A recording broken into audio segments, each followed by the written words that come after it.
Buenas tardes, bienvenidos a los servicios informativos de 30 Televisión en este miércoles 28 de abril. Artajona ha decretado 3 días de luto oficial y esta tarde a las 8 habrá una concentración con 1 minuto de silencio en recuerdo de David Beriain, el periodista que ha sido asesinado en Burkina Faso y que nació en esta localidad en 1977.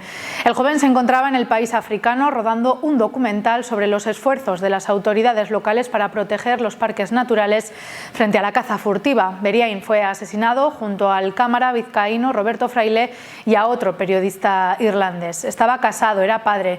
Sus padres, los padres de Beriain y su hermano, viven en Artajona, una localidad que ayer se conmocionó con la noticia de la muerte de uno de sus vecinos más queridos. No solo su pueblo está hoy consternado, también lo está la profesión, que pierde además un ejemplo. Desde principios de los 2000 ha cubierto conflictos armados en Irak, Afganistán, Sudán, en Colombia o en Pakistán. Ahora buscaba el trasfondo de actividades y de grupos criminales. Varios premios, pero sobre todo el reconocimiento del público por la verdad que siempre hubo en su trabajo, hacían de él uno de los periodistas mejor valorados de todo el panorama nacional. En las últimas horas las muestras de pésame se han contado por cientos, desde compañeros de profesión a políticos, entre otras las del presidente del Gobierno central, Pedro Sánchez, o de la ministra de Exteriores, González Laya, que tiene lazos precisamente con Artajona y que fue la encargada de comunicar esta luctuosa noticia. También del Ejecutivo Foral, que ha querido mostrar sus condolencias por el asesinato de este periodista artajonés, un hecho que han condenado enérgicamente. El Gobierno de Navarra ha trasladado su apoyo y el pésame a sus familiares y se mantiene en contacto permanente con la delegación del Gobierno y con el Ministerio de Asuntos Exteriores para su repatriación. Tras esta triste noticia, seguimos hablando un día más del coronavirus. Navarra ha registrado en las últimas horas un total de 153 nuevos casos. La cifra es ligeramente más alta que en jornadas anteriores, cuando se había venido quedando por debajo de los 130 casos, pero sigue estando lejos de los más de 200 que se registraban en jornadas anteriores. Peralta ha sido una de las localidades navarras donde más casos se detectaban ayer martes, con 7 nuevos positivos. En las últimas horas también se han detectado 2 casos nuevos en Falces, uno tanto en Lodosa como en Funes. En esta última localidad el consistorio ha mostrado su preocupación porque los nuevos contagios no dejan de crecer. Lucía Cirauqui es concejal de Bienestar Social. Hay preocupación en Funes porque los datos no mejoran. En los 14 días tenemos 70 positivos, 7 ingresos en el hospital y la buena noticia es que después de 6 meses de ingresos una vecina ha vuelto a casa. Si preocupa la situación general de la localidad, lo hace aún más si cabe la del colegio público Elías Terés, a la que también se refiere Cirauqui. La preocupación en el colegio es máxima, tenemos 4 clases confinadas, 56 alumnos, que viene siendo el 25%, y 11 positivos en los 2 últimos días. La localidad está confinada perimetralmente desde el pasado viernes, lo estará al menos hasta el 7 de mayo, pero dada la evolución de la epidemia no se descarta que en los próximos días se puedan aplicar medidas más restrictivas. La situación es complicada, estamos en constante comunicación con Gobierno de Navarra y Centro de Salud. En las próximas horas, si esto no cambia, se pueden tomar medidas más restrictivas. Así que desde el consistorio vuelven a hacer un llamamiento a los vecinos para que cumplan con todas las normas sanitarias, mascarilla, distanciamiento e higiene de manos, pero también para que ante la más mínima sospecha o síntoma se pongan en contacto con el centro de salud. Además recuerdan a los vecinos de Funes que una vez que se tiene que hacer cuarentena por contacto estrecho con un positivo, no se puede salir de casa hasta que no se tenga el segundo PCR negativo. Con esa primera prueba diagnóstica negativa sigue siendo necesario guardar el confinamiento domiciliario sin ningún tipo de excepción. Lodosa va a seguir confinada al menos una semana más. La incidencia acumulada en los últimos 14 días se sitúa hoy en 826 casos, aunque en estas 2 semanas de cierre perimetral la incidencia ha bajado en Lodosa. Hay que seguir mejorando esas cifras. Por eso Salud Pública ha decidido, dado ese número de casos y el estado sanitario general de Navarra, así como la incidencia en los recursos sanitarios de la comunidad foral, que se mantenga una semana más el cierre perimetral de Lodosa. De esta forma, la localidad estará cerrada hasta el 6 de mayo hasta las 12 de la noche, el jueves, ese día 6 de mayo, durante toda la jornada. Se espera que mediante esta medida se pueda controlar la transmisión comunitaria, se reduzcan los casos activos y baje considerablemente la incidencia en el municipio. El ayuntamiento, por lo tanto, y a través de un bando, insiste en pedir a los vecinos que sigan llevando a cabo una actitud responsable, que cumplan todas las medidas preventivas, el uso de mascarilla, la distancia y el lavado de manos, y que cumplan con las restricciones que trae consigo el cierre perimetral de la localidad. Además, recuerdan, al igual que en Funes, la importancia de ponerse en contacto con el centro de salud ante el mínimo síntoma que aparezca. La parte esperanzadora sigue siendo la vacunación. En la zona básica de salud de Peralta, hoy es el turno de los vecinos de entre 70 y 79 años de esta localidad, pero también de Falces, Funes y Marcilla. Más de 1000 personas pasan hoy por la Casa de Cultura de Peralta para recibir la primera dosis de la vacuna. En 15 días recibirán ya la pauta completa. Quienes vayan a recibir la segunda dosis son los vecinos de más de 80 años de estas 4 localidades que tienen pendiente la vacuna a domicilio. Mañana será el turno de estos vecinos. Los 5 ediles de Navarra Suma, que sustituyen a los concejales de esta formación que dimitieron recientemente en Andosilla, tomaron anoche posesión de sus cargos en el pleno del consistorio celebrado en esta localidad. Este es el momento en el que el alcalde, Javier Sanz, declaraba que habían llegado las credenciales de la Junta Electoral que les permiten asumir sus cargos de concejales, y ellos juraban después así sus cargos. José María Irigoyen Martínez jura o promete por su conciencia y honor cumplir fielmente las obligaciones del cargo de concejal con lealtad al Rey y guardar y hacer guardar la Constitución como norma fundamental del Estado. Juro. Manuel Resano Ezquerro jura o promete por su conciencia y honor cumplir fielmente las obligaciones del cargo de concejal con lealtad al Rey y guardar y hacer guardar la Constitución como norma fundamental del Estado. Seguro. María del Rosario Marín Resano jura o promete por su conciencia y honor cumplir fielmente las obligaciones del cargo de concejal con lealtad al Rey y guardar y hacer guardar la Constitución como norma fundamental del Estado. Juro. José Manuel Terés Azcona jura o promete por su conciencia y honor cumplir fielmente las obligaciones del cargo de concejal con lealtad al Rey y guardar y hacer guardar la Constitución como norma fundamental del Estado. Juro. Santiago Mayor Usún jura o promete por su conciencia y honor cumplir fielmente las obligaciones del cargo de concejal con lealtad al Rey y guardar y hacer guardar la Constitución como norma fundamental del Estado. Juro. Prestado juramento o promesa, se incorporan como concejales a la presente sesión y se acuerda la remisión a la Junta General Central del certificado indicando la fecha de toma de posesión. Bienvenidos, pues. Ilusión y sorpresa ante la aparición de unos mosaicos romanos en un paraje próximo a Peralta. La Dirección General de Cultura, a través de la institución Príncipe de Viana, estudia estos hallazgos que aparecieron en un control arqueológico de las obras de instalación de riego por aspersión tras la concentración parcelaria de esta localidad. Un control rutinario que ha derivado en una excavación arqueológica en un área de en torno a 400 metros cuadrados. Los trabajos han sacado a la luz los restos de un asentamiento rural de la época romana. El alcalde de Peralta, Juan Carlos Castillo, destaca la importancia de este descubrimiento para la localidad, también de cara a su posible explotación cultural y turística en el futuro. Para Peralta supone un elemento importante de nuestra historia, de mucha antigüedad, porque estamos hablando del siglo III o IV, y supone también algo atractivo para ver en el futuro desde el punto de vista arqueológico, histórico, porque además está en un buen estado de conservación algunos de los mosaicos que han aparecido. Entonces, bueno, entendemos que va a tener un potencial desde el punto de vista cultural y también desde el punto de vista turístico. A pesar de que se conocía la importancia que este paraje tuvo en diferentes épocas históricas, el descubrimiento de los mosaicos no deja de sorprender porque sus características y extensión se desconocían. En el yacimiento destaca un edificio de notables dimensiones en el que han aparecido 3 pavimentos con mosaico, uno de ellos de 30 por 9 metros que ha resultado ser el de mayores dimensiones reconocido hasta ahora en Navarra. Los otros 2 son de menor tamaño y todos se encuentran decorados con motivos geométricos y vegetales. Se está hablando que por las dimensiones, pues bueno, pues no es habitual, ¿no? Es algo muy grande, no suele ser habitual encontrar algo de este tamaño.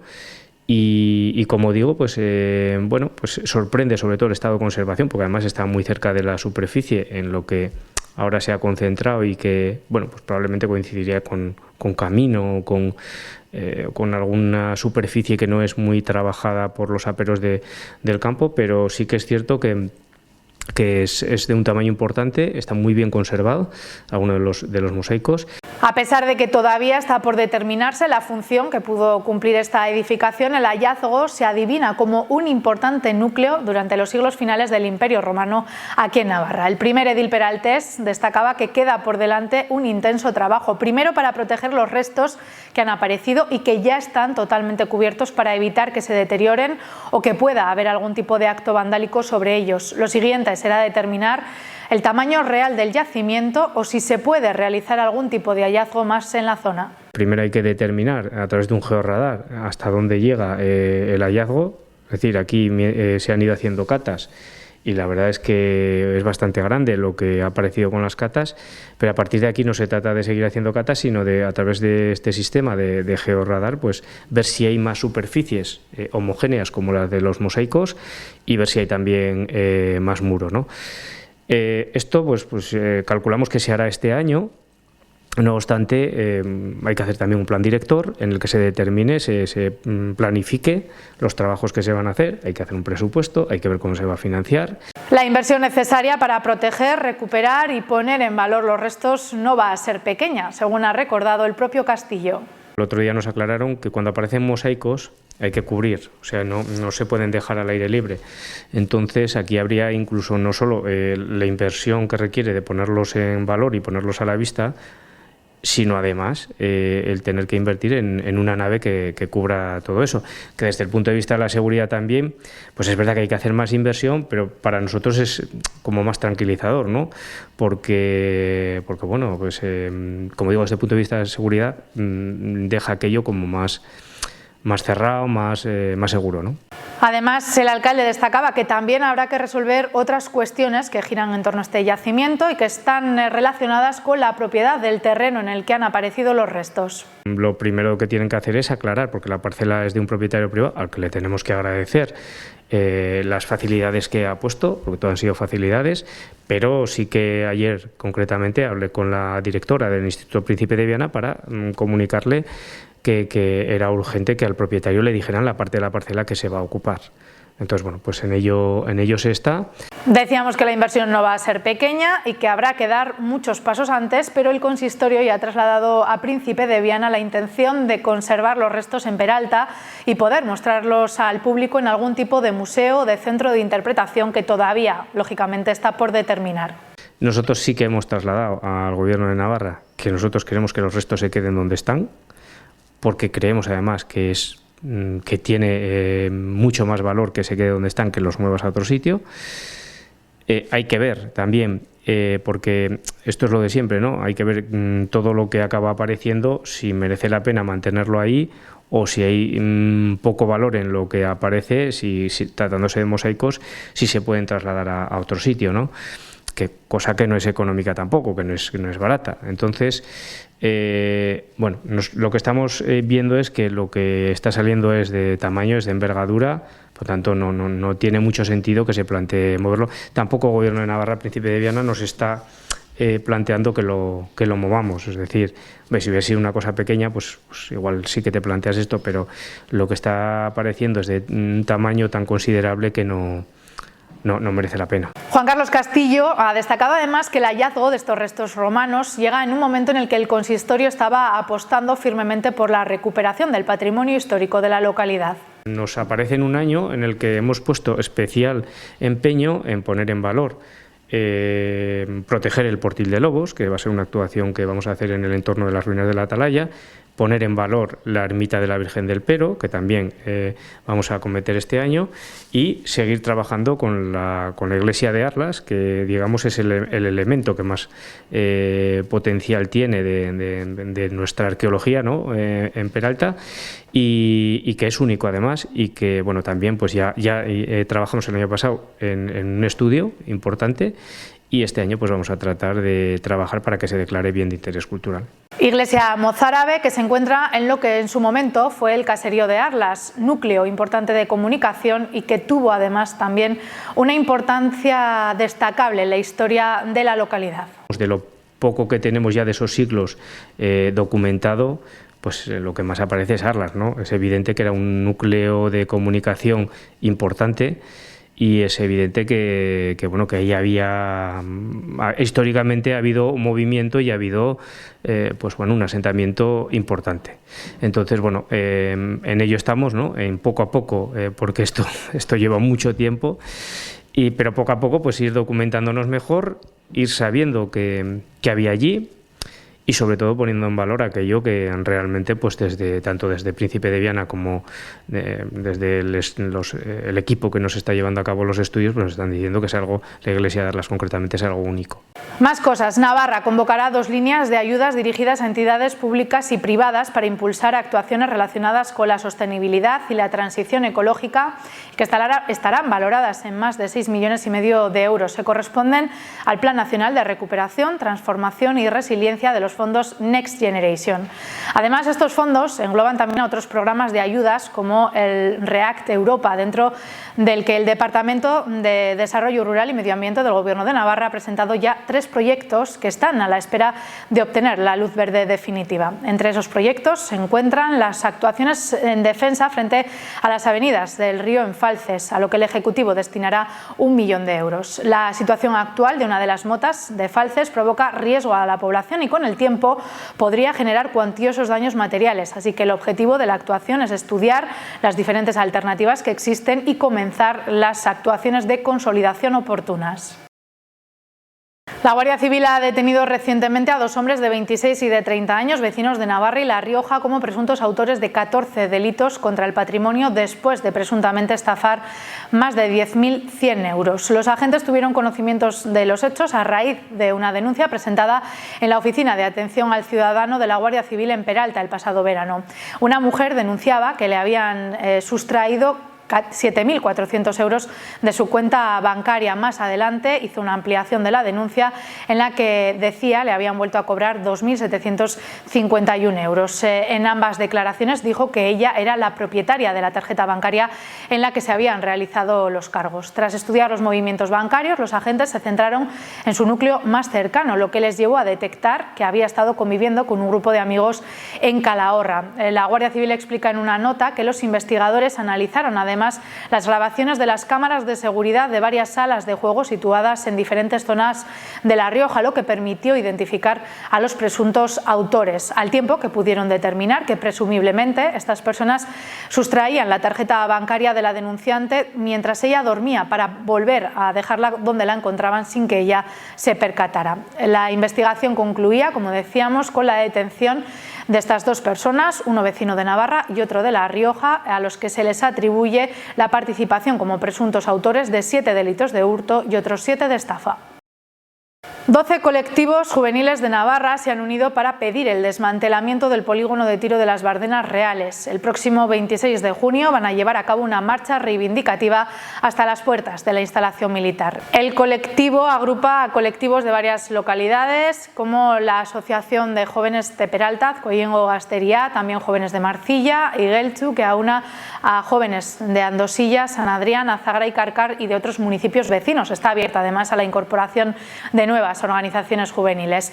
La reivindicación del desmantelamiento es la primera de las actividades que van a llevar a cabo, pero también realizarán charlas informativas que impartirá la Asociación Antimilitarista Bardenas Libres. Para estos colectivos de jóvenes, la instalación del polígono de tiro es una agresión contra la ecología y contra la salud de quienes viven en estos municipios, porque además del impacto directo que puede haber sobre la vegetación y la fauna, dicen, existe un gran peligro de contaminación por los materiales que se utilizan en las maniobras militares. Exigen además que la capacidad de decisión esté en manos de la población de la Ribera. Hace unos días se celebraba el Día Internacional del Libro y en Mendavia siguen conmemorando esta jornada. El próximo 30 de abril, este viernes, habrá una charla a cargo de Pedro Martínez que hablará de libros que hablan sobre libros. Será a las 7:30 en la Biblioteca Pública. El aforo es limitado. Todavía pueden inscribirse en la biblioteca de esta localidad. Nos vamos, les dejamos ya con el resto de programación de 30 Televisión. Primero llega la cocina, pero hoy hay muchos reportajes muy interesantes que no se deben perder. Por ejemplo, uno sobre Resa, un yacimiento que existe en Andosilla y que nuestra compañera Jaione Donázar visitó recientemente. También hoy van a poder disfrutar del espectáculo taurino que este pasado domingo tuvo lugar en la Plaza de Toros de Peralta. No se lo pierdan. Gracias y hasta mañana. Adiós.